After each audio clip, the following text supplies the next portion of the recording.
Wan-waning griya mangun mangun bongkang dohan man lelena tanpa kahaning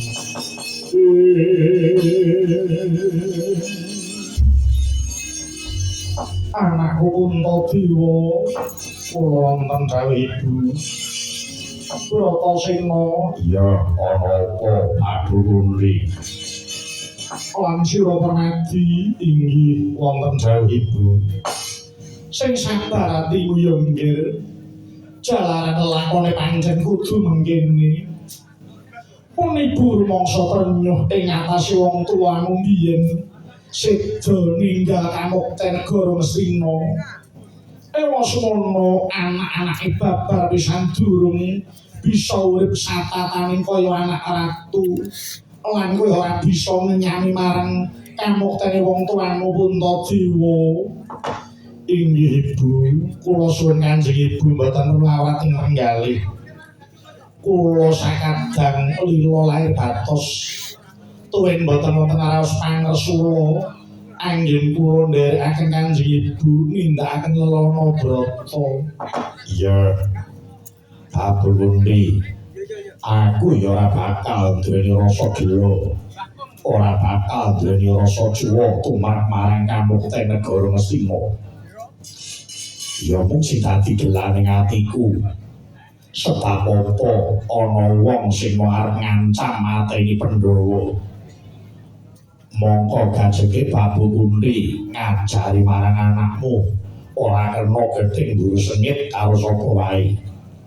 Mula jroning ati aku ya kudu ngati-ati nggonku srawung marang sapa wae.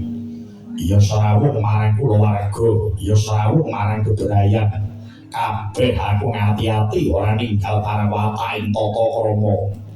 Ewa semono iki ana wong sing ora seneng karo Pandhawa lan Abu Kundi.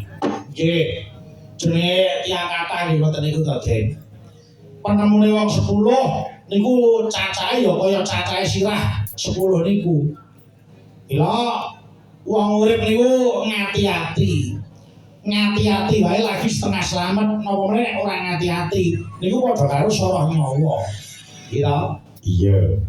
Kula nggih pitados Ndara Bratasena, Ndara Punta, Ndara Permadi.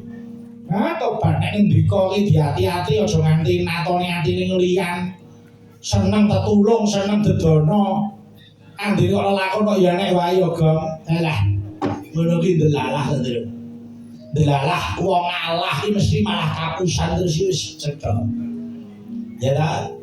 Ajane wong iki nek meneng wae ngumpuli nang ngembang ku malah sok didak-idak. Nek biyen tembok wong Jawa, huruf Jawa ki nek dipaku mati, nek saiki nek dipaku malah nilis-nilis cenget. Mula aku ya nyuwun karo Ndara Pandhawa muga-muga kuat nglakoni rekasa sik. Sapa sing kuat nglakoni rekasane muktine mengko bakal teka ngono kae waduh. Dengarene omonganmu saya turut men piye ta. Aku wis dipercaya mayang awani wis matur nuwun ya. Kita bisa bisa tinggal nodi sepira kemantepaning pikirku. Oh iya Ji, ajiku. Moga-moga kowe awet to karo aku ya kok. Ha iya no layar ngopo. Iya, Bratasena Abu Kundi apa? Seklimah apa sing dadi kandhane Petruk karo Bagong. Kuwi kena kanggo kaca benggala tumrap sira kabeh anak-anakku Pandhawa. Iya. Mula Abu Kundi arep lumaku menyang endi wae. Aku arep nestu padha amung tuturi dawuh Abu Kundi. Nek kira boten lagi mandek to, Den. Apa Petruk mlawah tebih lho iki. Kok mampir-mampir pundi golek gon nggih Lereng ngoten lho. Bagong rai putra Asdila ulate kaya telung demit ngono. Lah piye yo senengane mung ora diganti permen yo kecut itu lho. Ayo mulane aku wis nganti jujug-jujug kok nek basa nggone nganyep wis trimo ora pilih turunan pom aku. Nek basa ngono kuwi ada nek gambar kok diculek jujug iki. Kowe iki ngarep omrong-omrong sore dadak rekasake wong. Iya yen pancen mengkono mara sawangan kae kaya ana wisma ing mapan ana desa. Iya, iki lumaku mlebu desa ning laladan endi nganti ora ngerti jalaran mlaku dhewe sadurung. Mula kangsa kowe ayo mampir ana wisma sing ana desa kae.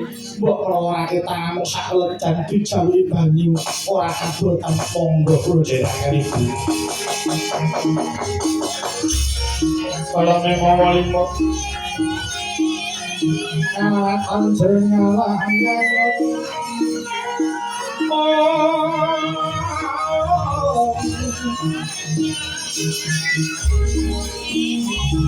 sangat hariku sangat nanti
Lang-lang driya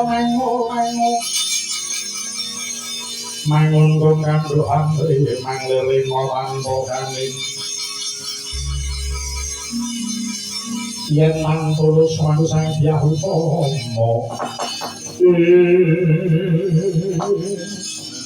mangke to kisana sami wilujeng rawuh candika kisana wonten griya kula ngriki iya Kyai Raharja Sangku Nispala mboten langkung maklim kula mugi katur cengandika Kyai nuwun inggih kula tampi dawa sami-sami nuwun sewu Kyai menika dusun pundi saha sinten peparak paduka Kyai nuwun inggih pisanak menika naminipun dusun Manahilang tlatah negari Kacakra dene kula kepala kula warga mriki nami kula pun Ijrapa wondene wingking menika sing dalah anak-anak kula.